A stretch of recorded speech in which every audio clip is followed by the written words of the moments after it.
Okay, hi everyone. Nhớ rằng tại sao bên nhau live.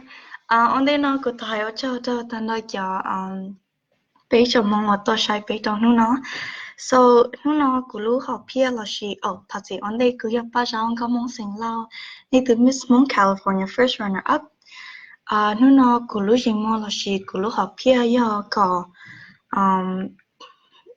被包车叫的那我群好路，后面加了我 deaf community，他跟我现在工作的 Sacramento 的人我古到他在的古有把别人忙里家，古得到民主党的人那我群好路，他古啥个别人忙开始的giờ lời ý cho nên我群好路lời chỉ lời真这天了，因这我做呀，我被叫你我拿了去包，我听，所以那古叫到古一度碰你样的古啥，你个都忙我跟的被写我去拿了，好的古啥了要古一度碰你听，对呢，你要度我别对的发财路就被，OK。Trong giờ mơ khó biết chơi thì introduce của tôi không tập tập.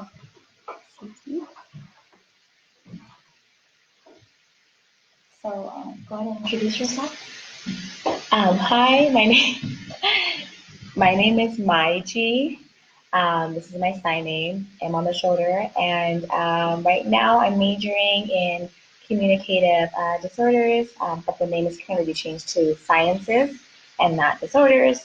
Not a negative connotation with that.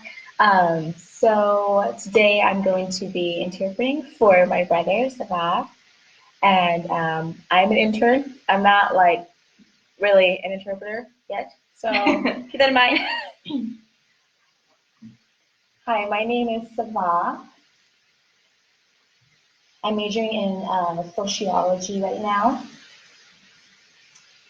and I'm also involved in the ASL club. I'm actually one of the officers. I'm the secretary.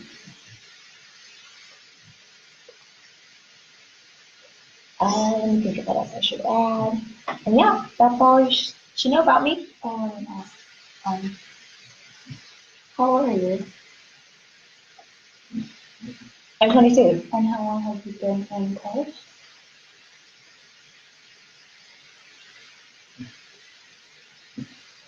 Been attending for about 4 years now. Okay, so thank you for introducing yourself, Sava and Liza. So now I'm going to be asking questions. So these questions are actually given by one of a Facebook viewer, and she wants to know if were you born with a hearing loss, and if so, how did it affect your childhood? Okay, so yes, I was born with a full hearing loss. I was profoundly deaf. And ever since, as I grew up, it's always been difficult just communicating with hearing people in general. My family, in particular, because they're all hearing. I'm the only deaf in my family. They don't know how to sign. So it was really tough to communicate. And also in the school environment, it was hard to learn English, like the English language. And it wasn't a major improvement like overnight, but it was really a process, a long process. Mm-hmm. Thank you. So anyone else in your family is deaf? No, I'm the only deaf person in my family. Is it difficult communicating, or is it difficult communicating with family members? Yeah, it is. How do you cope with that? Like being unable to communicate with your family and just trying to like understand each other.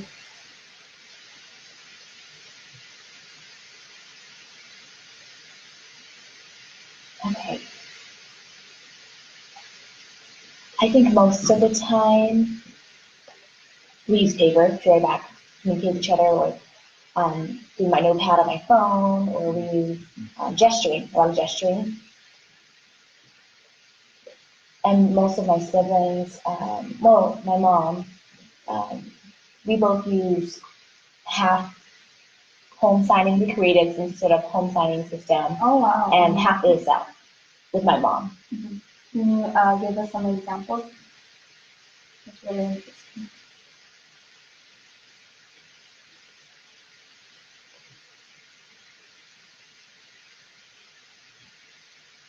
Give me a moment to think about that. Okay. Yeah.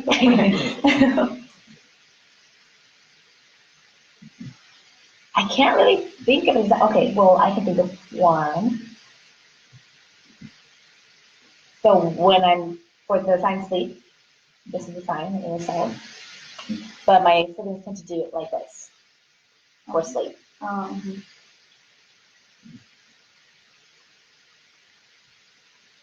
Another example would probably be to go. So they would do it like this instead of go. So the movement's a little different than in ASL. But most of the time I understand, but sometimes it can be a little confusing through the gesturing. And in your whole family, does anyone else sign besides your sister and auntie?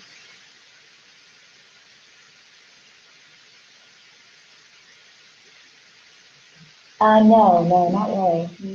Have you? Maybe just a little bit of ASL, but yeah. All right, next question. Thank you. Are you familiar with the deaf community? And if so, how were you introduced to it? Yes, I'm aware that we have a deaf community here in China.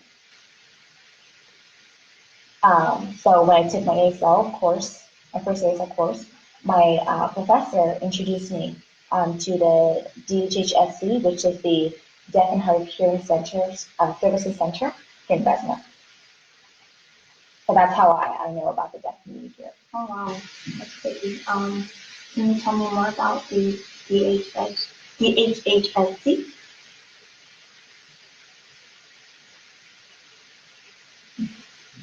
So the DHHSC, they offer services to the deaf and hard of hearing consumers, clients here in the community. They need interpreting services.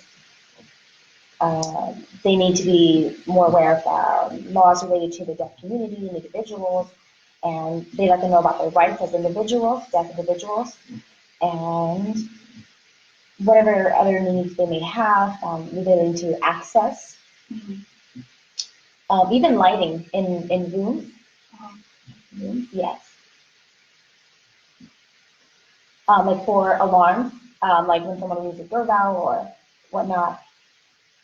And they offer many services, really, but they all relate to access for deaf people. Can you explain more about the lighting in rooms? Like what do you mean? So with deaf people, to get our attention, for example, say there's a fire, for fire alarms. Deaf people can't hear the alarms, so instead, the law requires that we have lights set up in rooms for emergencies to alert deaf people. Okay, thank you. So the next question that is being asked is, how do you balance between the deaf community and Hmong community? Do you prefer one over the other?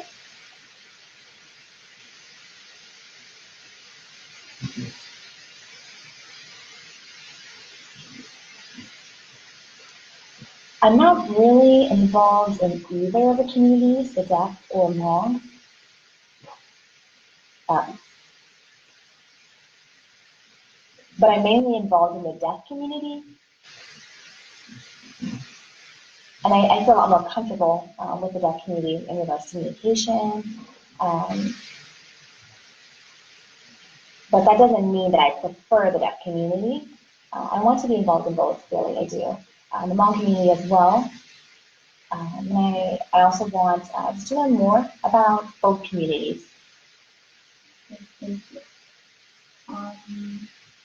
Have you ever wished that you were hearing?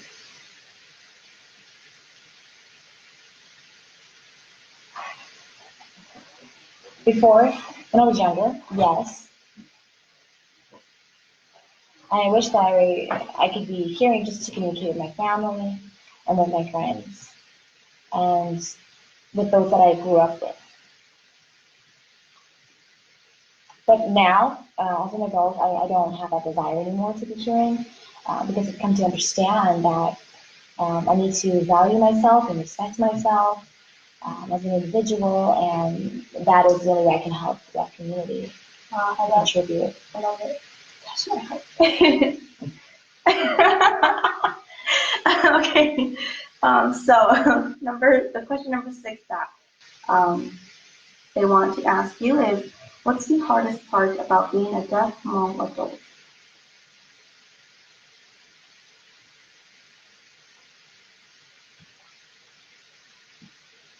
Well, yeah, I'm from a Hmong family, of course, so I've come to realize I have to help my parents and contribute to my parents.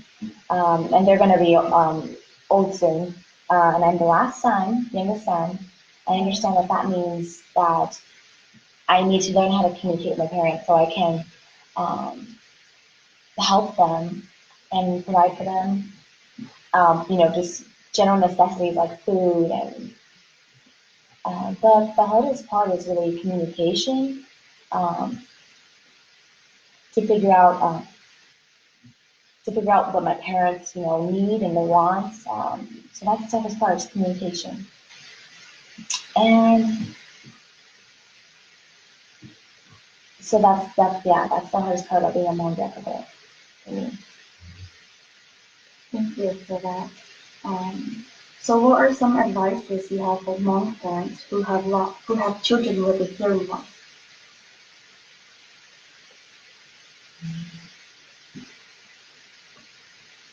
My advice would be that mom parents need to value and love their deaf children because their children have potential. They do. And my other piece of advice would be that they need to teach their deaf children um, and their hearing children that they're equal. They're one and the same. There's no one above the other. No one's more important than the other. That they're equal. And deaf people can do anything. They can do everything. So how do you think deaf parents or families can support, sorry, not deaf parents or families, but Hmong families and yeah, parents and relatives can support someone that has a deaf child?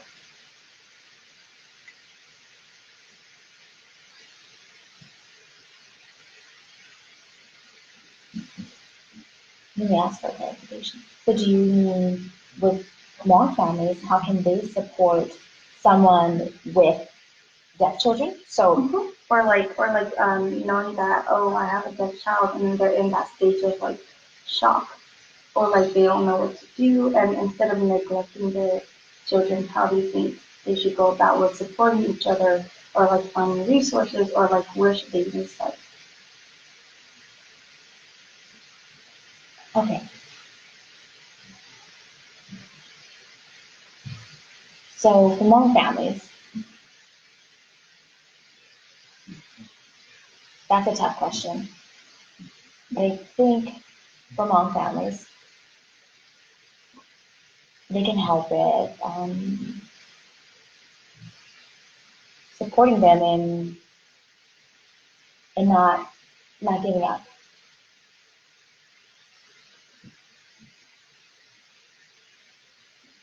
Or they can find someone that has deaf children who already have experience in raising people with deaf children.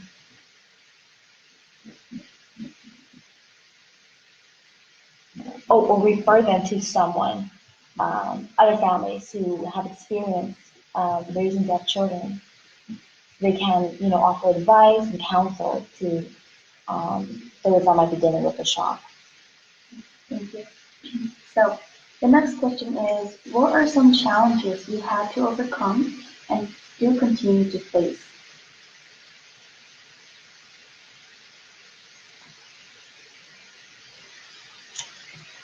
So, in regards to challenges I've had to overcome, let's see, just to be independent, just learning how to figure out how to socialize with people instead of just being afraid of staying home every day and going out and being independent. And just to find work, going to college, being a college student. I've had to overcome those things and know that I can do those things. And challenges I still face to this day. I've had to find ways to communicate with customers at the current job I'm at. Sometimes when you hear a consumer, customer comes up to me and asks for help, I try to communicate with them, but they just don't want to take the time to communicate with me or the effort. They feel like it's a waste of time to try to figure out how to communicate with me. So that's a tough part. I still struggle today finding some sort of communication system with my customers and just people in general. I love how during this training it's like everyday things, like how just hearing people would go about their challenges, which is finding work, being independent, but a lot of outside people who don't understand the deaf community or the deaf culture often think that deaf individuals aren't do not have the ability to do all those things like work, like drive. And just hearing from you, it's just like eye opening. Yeah, and I really do hope that those that are viewing or those that do come and view the video after I post it, like, can be more aware and learn more about it too, about deaf community. Yeah, exactly. So this is gonna be for the viewers. There's about 8:15, and so yeah, then mo ilo ng tanong, okay? For Puni Savanahi is learning to any no matter what, whatever you guys are curious about, please feel free and just ask questions. Margie, would you like to switch it over? I think it'll be interesting for them too. Oh, Margie, would you like to explain to the viewers why we are sitting in this position? Okay. So the reason why we have to sit in this kind of formation is, well, before Sava and I discussed it, just to make sure he can see me in a good position and he can see her at the same time. So it's like, simulating a real just interaction. So he's not looking way over there or he has to look right next to him because it's not like a real interaction. Yeah, if that makes sense. Yeah. Okay. So continuing on with the question, do you think the Hmong community is more accepting now compared to the past about deaf community?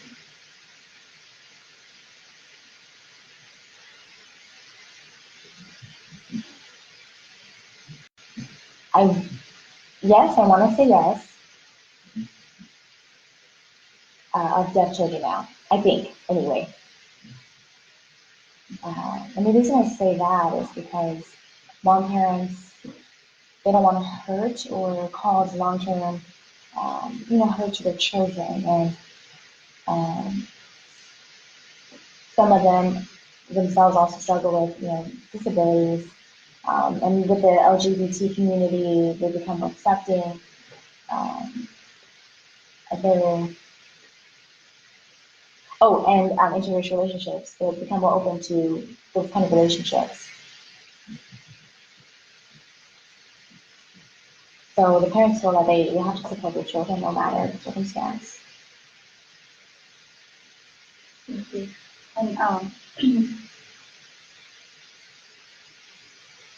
do you feel about the families that have not gone to that level of self-accepting within the deaf community?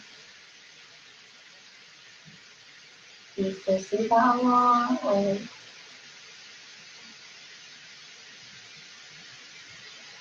Well, honestly, in my experience, I haven't seen it, witnessed it myself. I've only really been here in Fresno. I haven't, traveled all around and seen the experiences. I've heard of some stories, definitely. And in regards to how I feel about that, I can't help but sympathize with the children, with the deaf person, because they need the love. They need their parents to accept them. They need to experience those things because they're deaf and they don't have support a lot of the time. They need support and they need that. Okay, so have you ever been turned away because you are deaf?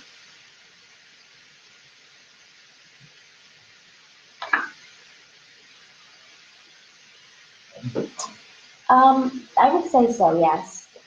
Um, so when I encounter hearing people that I don't know, strangers, and they want to talk with me or communicate with me, they would, I would just start to gesture with them, like, oh, I can't hear, and this is what I would do, point to my ear. So sometimes a hearing person they would just immediately not want to continue the conversation because they're not used to that kind of communication system. Yeah. And along with that, have you ever felt or been oppressed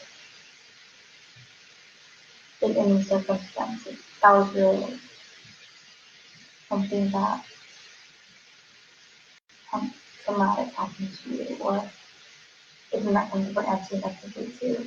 Or like, what if that has happened to you? How did you overcome that? Sure. Yeah, I'm willing to share that. I'm willing to answer that question.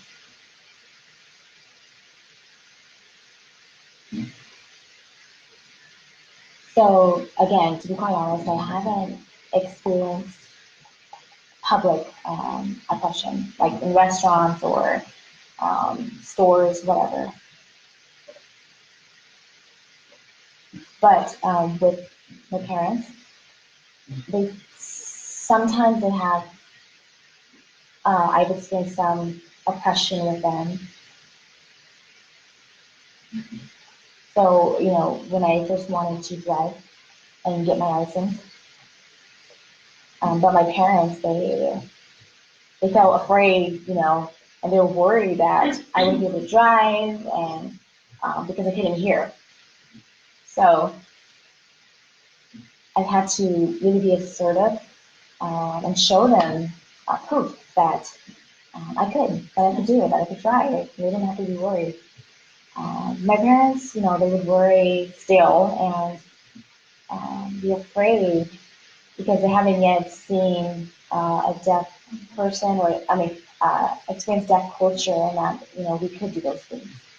Yeah, that makes me happy. Okay. So I also have more questions. Let's check. Hello, yeah, Ganesha, they coming? No questions. Yeah. Oh, there are questions. Sorry, I did not scroll down. All right, so before we continue, a viewer, her name is Canon Lee, and she asked, "Are you the only one who is?" Oh, so we already answered these questions, but we'll go ahead and answer again. Are you the only one who is deaf in your family? Was it hard for your family to communicate with you growing up? So just go ahead and answer.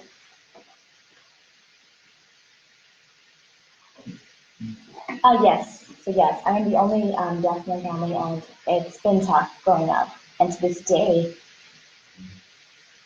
And that's because my family they didn't learn it themselves, um, except my mom and my sister. I mean, some of my other siblings have learned ASL too. They can communicate with me a bit, but me and my brothers, we really don't. We really don't. I think it's tough to really to this day. So it's always going to be difficult, really. Yeah. Thank you. Oh, magic keys to hear. Sorry, I want the viewers to see like, Oh, the okay, whole yeah, sure. concept of interpretation and talking to each other. So the next question is asked by Suo Zhang.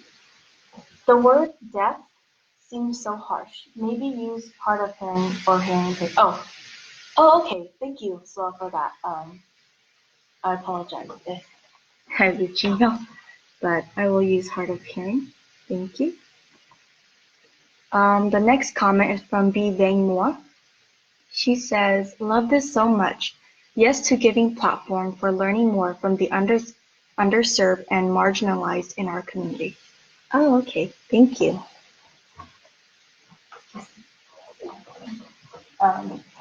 But very much, even more thanks to Sava and Margin for even allowing me to share this experience with you guys and allowing them to share their experiences.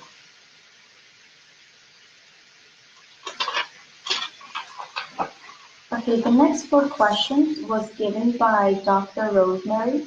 She is a professor here on campus, a full-time lecturer, and she recently received her doctorate. Not only that, but she is also hard of hearing. And yes, I asked her if she would like to be a part of this interview by giving out questions, and she said yes, so thank you very much. Okay, I'll be asking the question now. So her first question is, when you see a deaf person, what are some of your first thoughts?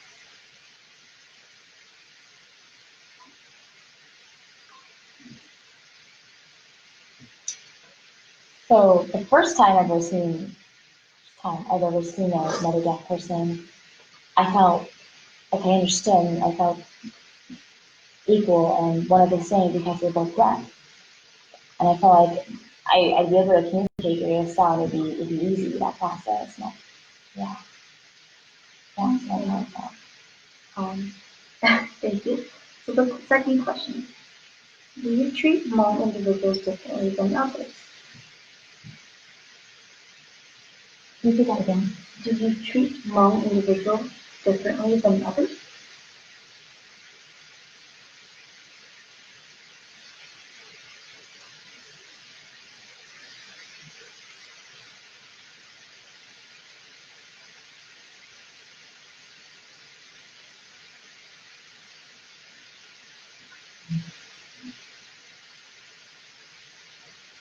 No, I don't. I treat them both the same way.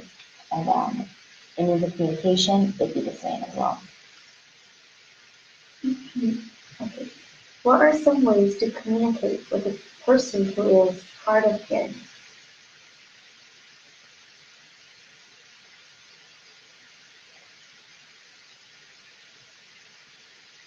Okay, well, it really depends. For a hard of hearing person, some hard of hearing people, they know ASL. So you would be able to communicate with them with ASL, but some don't know ASL. You may still have to write, get out a sheet of paper and just write back and forth with them. It really depends on what kind of language they have. Um, so can you tell us the difference between hard of hearing and loss of hearing?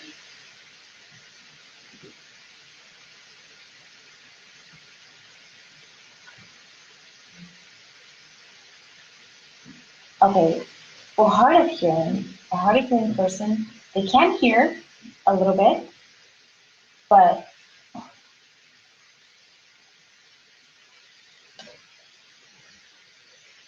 they can't completely hear. They can't hear everything. And sometimes some hard of hearing people, they have hearing aids, or they might have a cochlear implant to help them hear.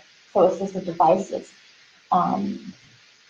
And for a loss of hearing person, so perhaps that may mean that maybe later in age, due to illness or whatnot, may have caused them to lose their hearing later in life.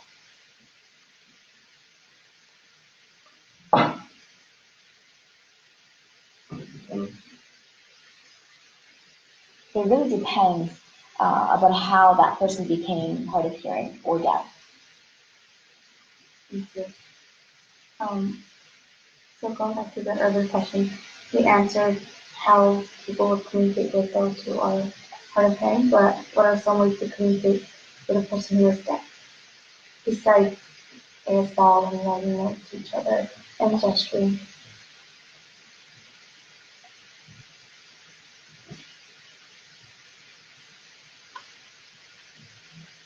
So meaning that that person is deaf And like, for deaf people, correct?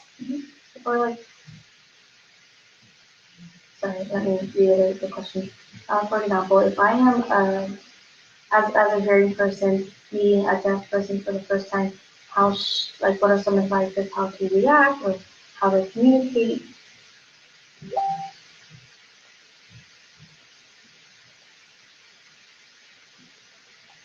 So okay, so when you approach a deaf person, get out a pen and paper and write, or get your phone and pull up your notepad to communicate with them, and just type it there or write. That would be my suggestion for the first time. Okay. And then of course they shouldn't feel like pressured or they shouldn't feel afraid or shy. No. There's no need to feel shy or afraid. No, most deaf people, they're friendly and they're willing. I mean, it really depends on the deaf individual because everyone's different, but most of the time, they would be friendly. Thank you. Okay, the next question is, what are some ways to share Hmong traditions with a person who is deaf?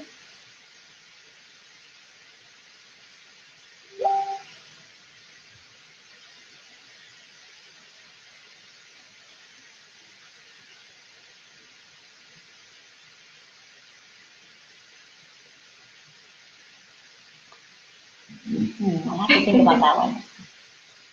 Okay, well, to be quite honest, I don't.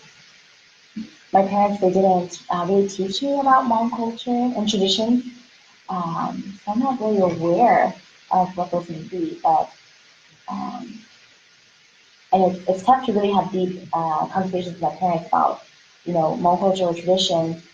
And sometimes I would ask my older sister and brothers, my siblings, just so they can explain it to me. Um, but that would usually be either just writing or phone, English, the English language. So I'm not too aware that those may be. But for other deaf people to help them gain awareness about Hmong tradition, um,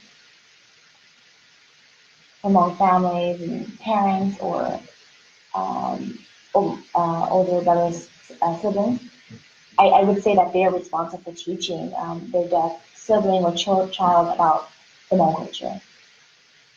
Yeah. Thank you. Would you agree with that? So in the Hmong community, I think and I observed that sometimes the elders they really expect a lot from the young teenagers and just their children to know about Hmong culture and understand and just really be up there engaged in their traditions. But you see it as it's interesting how they sometimes they expect a lot from you, but they don't try to understand where you're coming from. It's always like you gotta do this, and this. But like, oh, what about me? Like, why don't you understand where I'm coming from? So for I'm sorry, guys. Hmm. So for elders, I think I wouldn't be able to relate to that because of the language barrier.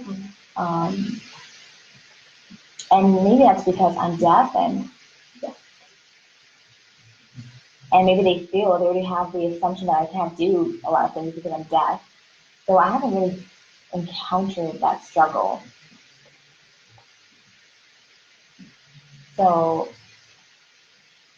maybe Hmong elders they tend to think that or part of the Hmong community, um, and with Hmong families, and those with the shaman religion that practice shamanism. Like, for example, when elders want they children to do something for them. Like I don't know what this is called, but it's like door. but that is how it's done. Uh-huh. Gong. Yeah. Yes, that. A gong. Thinking of a gong. Things like that. And they expect their kids to know how to do those things. Maybe it's like that kind of a situation. Yeah. Yeah, and that's how I don't know how to say it like that.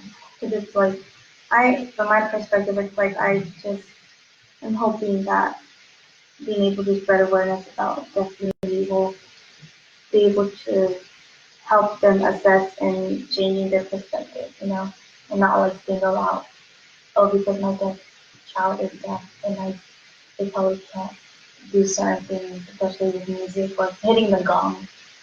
But the reality is like they can't. They can learn how to do that, and they do know how to do those things. Yeah, exactly. Okay.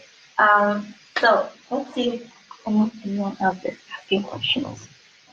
Oh, okay. You're just joining. All right. So my next question for you is: you mentioned at the beginning that you are part of an ASO organization, campus.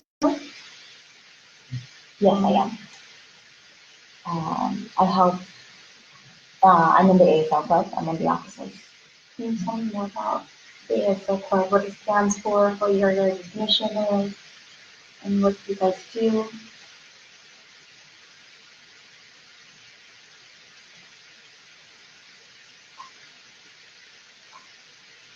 Okay, so for the ASL club here, our mission statement is to um, uh, spread awareness here on Fresno State's campus, and for the students here so that they are aware of the deaf community and culture, and to learn ASL, the language itself, and to provide opportunities to socialize with deaf people and deaf individuals. Mm-hmm. How do you guys fundraise for the events and the socials?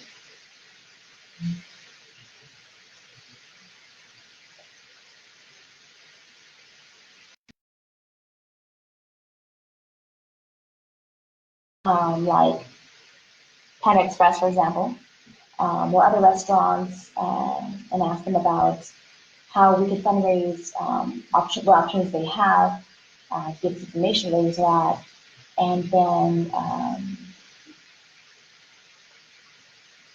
about opportunities. So we would call restaurants. That's how we would do that. That's the no-no. The no-no. That's like our Like go-to. asking for sponsorships like that? Yes, exactly. So do you guys often get accepted or rejected because of your production or and lots of things?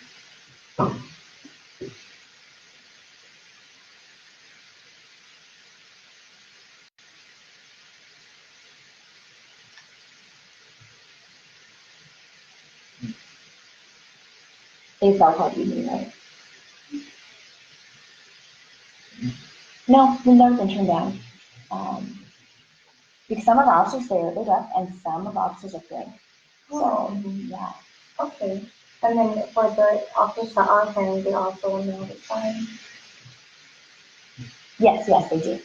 So the regular meetings are is it like once a month or every other week?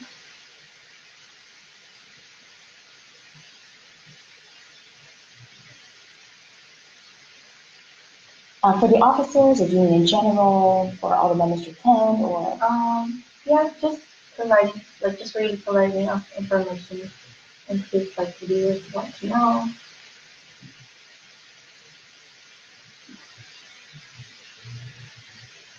So for our club, we tend to have meetings weekly, really, um, for events that are upcoming, and that's open to the general, to our members. And our officers, we tend to meet once a month, and that's to plan for future events and to discuss fundraisers. And then when you guys do have events, like how is the turnout?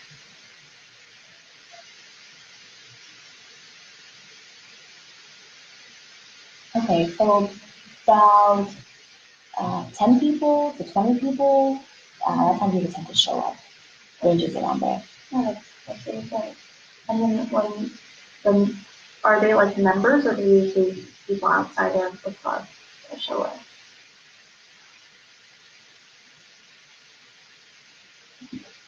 But most of them are faculty students, and some are ASL, and some are alumni that show up to the events.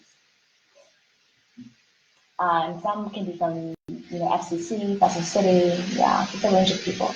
Do you know if Fresno City also has an ASL club? Yeah, they have one as well. Yeah, they do. Oh, wow, that's really nice. Really cool. Before we go on to what like a small activity that I want to do, is there anything else you would like to tell us about the fee or about yourself? Or like where you work?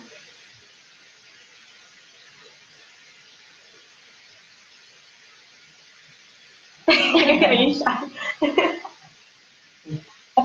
A little bit, but Oh, I don't. I just want to talk about myself. uh, And yeah, recently I got a job. Like last summer, oh wow. I was working, and it's here actually at Fresno State. I work in the library where we're at now. Where do you work at? I was downstairs in the area called the mobile printing, in mobile printing, yes. So that's the part of the department in Discover E downstairs. What do you do there? So my responsibility is to make sure all of the printers, the printing machines, and the other buildings and here, to make sure that they have that the printers are working basically, and making sure they have enough paper, things like that. And sometimes if we run out of paper, then I'm the one that's responsible for just refilling the paper and making sure that, and it's really just a simple job.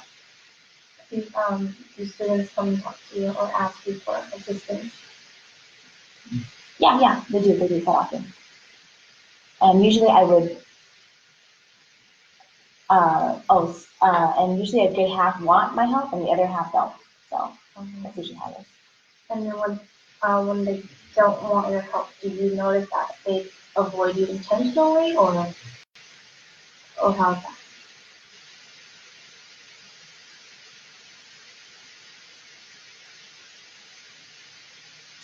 I notice sometimes they mean to avoid me and sometimes they don't.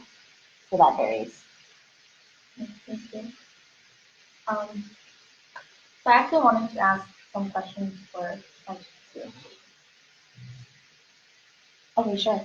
Okay, sure. So I wanted to. Would you like to come to the? Okay. Oh, okay, yes. Okay. So hello, Manji. If you guys don't know, Manji, Manji sa waktu nyiam nitola. Oh, nyiam. Older, yeah. Yeah, Nyiam. And can you tell us once again why you chose to major in tourism? Okay, so right now I'm in a SimCom just so we all have like understand what's going on. Okay, so Okay, well, here's how it started, of course. So, Sava's deaf, and he's my brother. So that's how I, knew about the deaf community and just ASL in general. So, I decided I wanted to improve like my communication skills because back then, like we were just home signing too, and that just basically means like you develop like some kind of like gesturing system to communicate. So like another example I thought of when she asked him, like what's an example of like home signing? Like when I wanted him to like close the door or like, oh, can you turn on the lights since you're over there?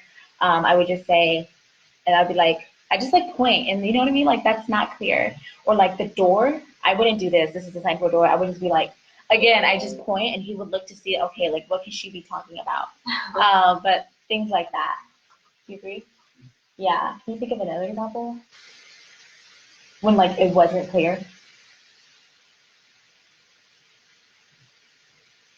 No, I can't, but I just can't remember. It's fine. But yeah, so that's just some examples that I can remember. But anyway, I wanted to improve in my ASL, so I took ASL 1 and 2, and then I found out about interpreting. Like you can interpret in it, and I didn't realize that you could. That sounds dumb. Yeah, but No, I found out. it's not. Never, ever. But No. yeah, I found out, and then I decided. Well, okay, honestly, like back then, I didn't realize how tough it was going to be because it's really tough. And our professors, they always tell us, half of you guys or like more than half of you guys won't become interpreters because it's really tough.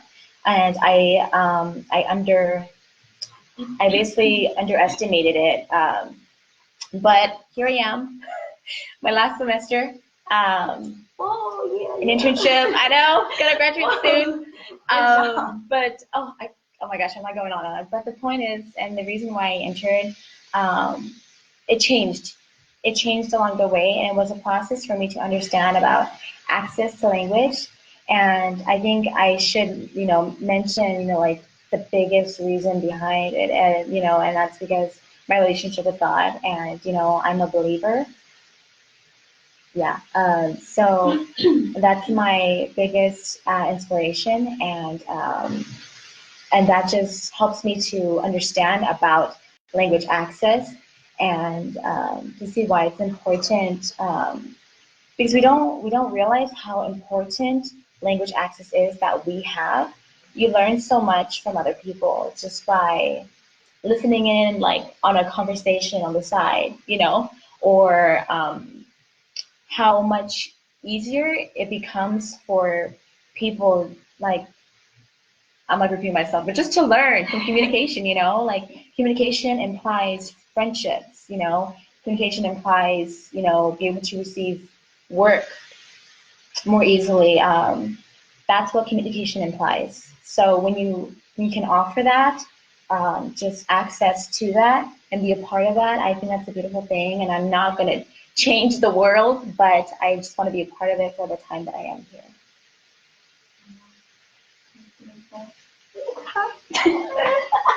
I forgot, you hear the music? No, no, am I me? Oh, Yes. okay. Okay. Yeah.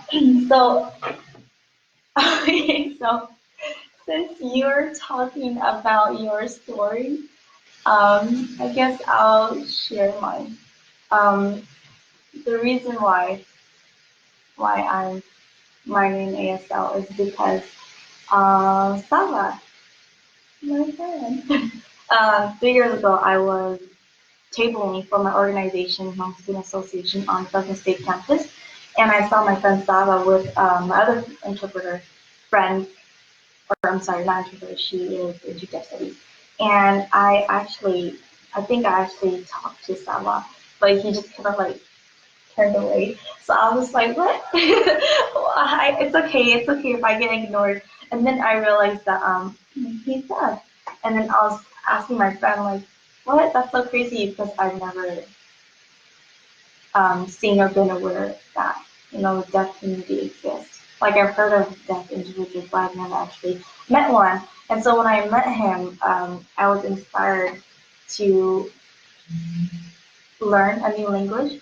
So after encountering my friend, I for myself, um, you know what? Someday I'm gonna be able to talk to you, or someday I'm gonna be able to talk to you, like that. And I reached my goal, and I'm very happy, and I'm very proud of myself for being able to conversate with Saba. And I think this is the second time he's in this way. Like, No, this is I didn't know about this. I told you. Maybe I just can't remember. It's like maybe I just can't remember. It's fine. It's fine. But yeah. I'm sorry. I have a horrible memory. It's fine, yeah, but thank you. Thank you very much for being, like even though you're just an individual, to me it's like an impact and an inspiration. Oh, thank you. Yeah, you're welcome. Okay, so does anyone else have anything to ask? Oh, so Victoria says, "You are awesome. I hope to be able to learn ASL as well. You're an inspiration." Thank you, thank you. Okay. Is like, would you have anything else to share, to say, if not, I'm gonna move on. Sure, I'll comment a little bit. Okay, go ahead and comment. Okay, I'll keep this simple, brief. I think, like Sabah said earlier, um, I always hear from the deaf community and just from Sabah, like he, emphasized that, it's all really just about attitude. And I've also learned that it's not always about learning. No, I want to encourage you to learn ASL, but if you feel like, oh, I have to learn ASL or I can't communicate, that's not the point. I have some add after. The point is really just your heart and your attitude about the situation and meeting deaf people and just caring about people in general, Um, it's about that. And so what that looks like is when you meet, a deaf person, just be willing. Just be willing to communicate. Doesn't take that much time, like just write like, oh hey, or like I don't know, or like hi, what's your name, and then my name is whatever, But it's you're gonna learn so much, and it's just gonna teach you how to be a better person. And I mean, Uh-huh. sorry, I'm like sim comedy, so it's like tough for me to think at the same time. I don't know if I'm making sense. You are. Yeah, okay, but yeah. So my point is just it's about your heart. It's not so much about language all the time, but if you have that language, ASL, American Sign Language, then use it. But if you don't, then don't feel intimidated. Just find out a way of some sort of communication system. You're gonna write back and forth. Use your phone. We all have phones, so use whatever you have. You want to add?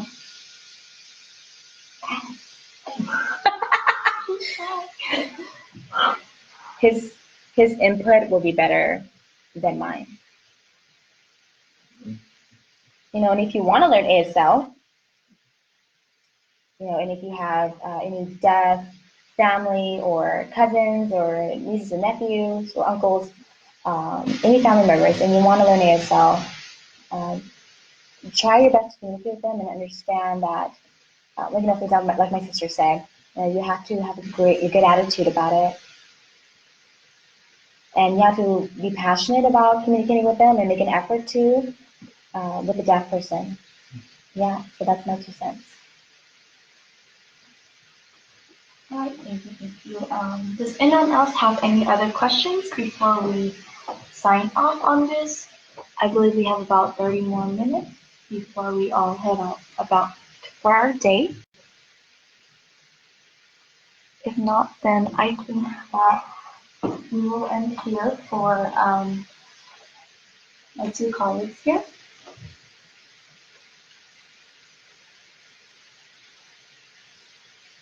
Yeah. Okay. How about this? Let's do something just a little bit more before we go on. I think I would like to teach the viewers a bit of sign language. So, if possible, we'll first do the alphabet, and then we'll do how to sign my name is. And then we'll go with, what else should we go with? Nice to meet you. There we go. Sure, yeah, sure. Okay, yeah. So, Baba, you could leave that for our viewers. ABCs first? Yeah, ABCs first, and then my name is, and then nice to meet you. Okay, sure. A to Z? Okay. Go ahead, and you will go closer to the camera so the viewers can see. Oh, you can come closer. So, I just want to like take the space. no, it's okay. Oh yeah, okay. So they'll see, So this is A, B, C, D, E, F, G, H, I, J, K, L, M, N, and then O, O, P, Q, and looks like that, R, S, T, U, V, W, X, Y, and Z. So that's the alphabet. What's the second one again? Oh, my name. You're right me. So this is how you sign it. My name. So that's it. You don't need to add is. There's no is. So you just do my name and then go on to my name. So I'll give you an example. So for example, my name is Sava.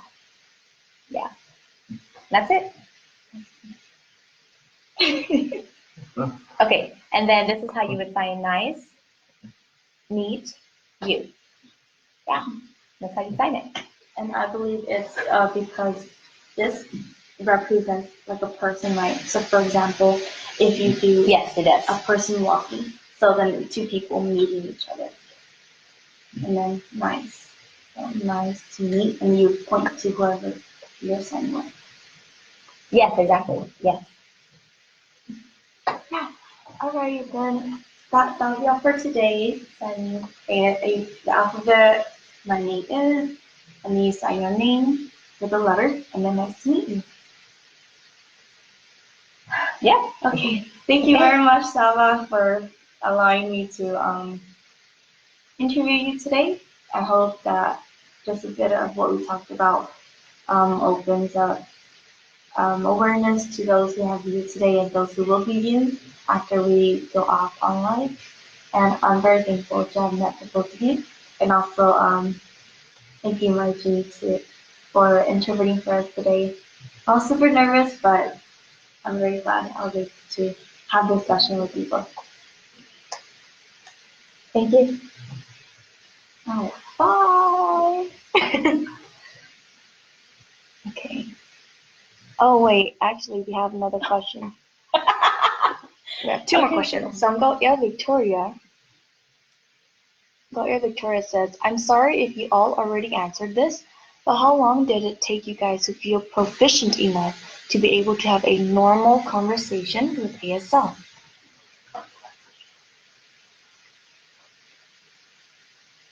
I think the question's for us. Oh, for us? I think so, because it says, how long did, oh, actually, yeah, all of us did the answer. Yeah, for the three of us. I'll go ahead.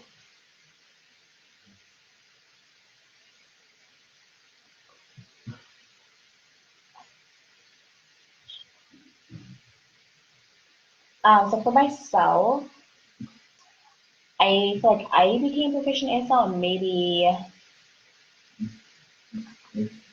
maybe middle school was around the time I felt I was proficient enough to communicate in ASL.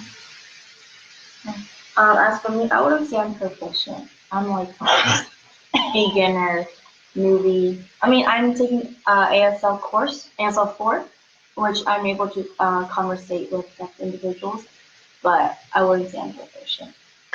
I'm able to conversate, but I'm not like super good.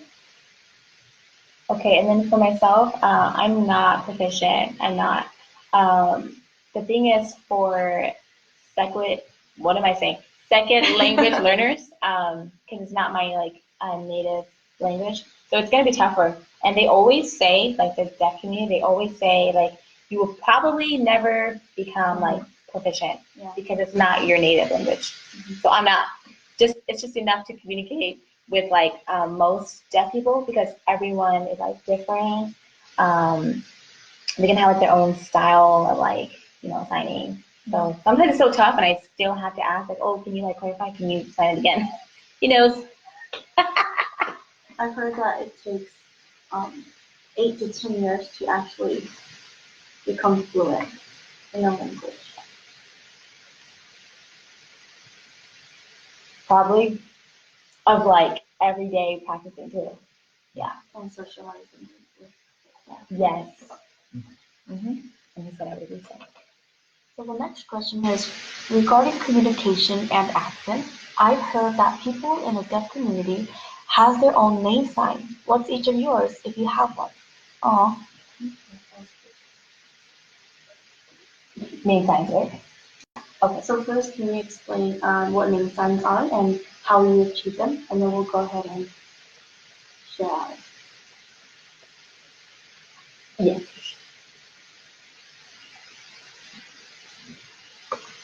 So my name sign, name Sabah, so it's signed like this. And how you would get one is only from a deaf person.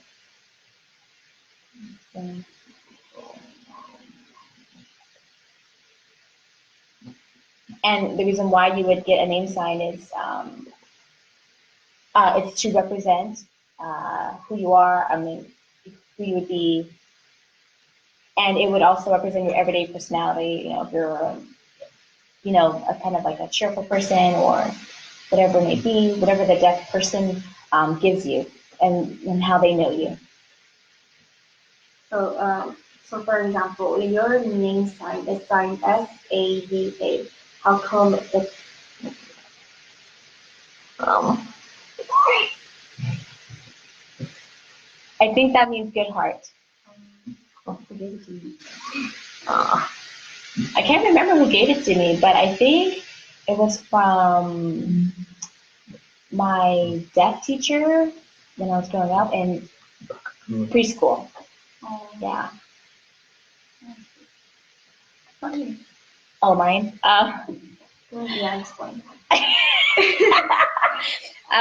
Well, my name is Nyiaj, so it's with an M. It's usually like the first initial too, but it's usually with like the first letter, right? Yeah. So mine's on my shoulder, and why did you give me? I'm on my shoulder. Mom? Oh, my mom. She can't give me a name sign. She's not. I didn't realize that. I never asked him. I just assumed he gave it to me because I've had that name sign growing up. Yeah. Did he give it to you? No, mom gave it to me. Oh, okay. So I'll ask my mom when I get home. Oh, that's cute. I don't have a name sign. Oh. Yeah, I don't have a name sign.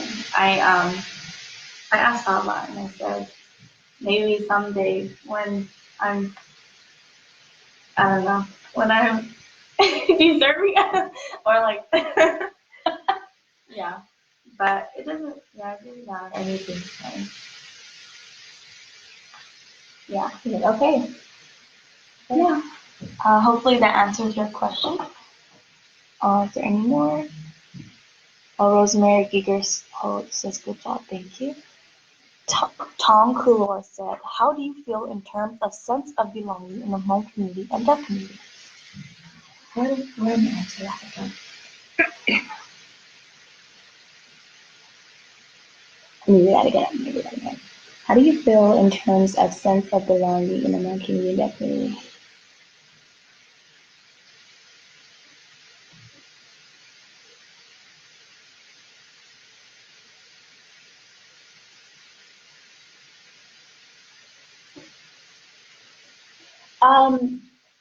Yes, I do feel unaccepted that most of them accept me into that community.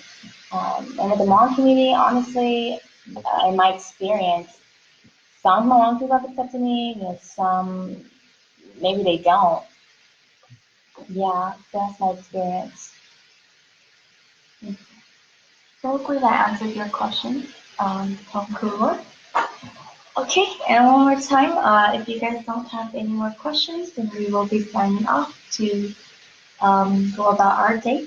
And once again, thank you very much to Sava for allowing me to interview you. Thank you very much to Naji for assisting us in this session of interviewing you. All right. Okay, so good night. Sign out now. Bye. Okay, I love you. I have to do this. Oh, yeah, I am. Okay, and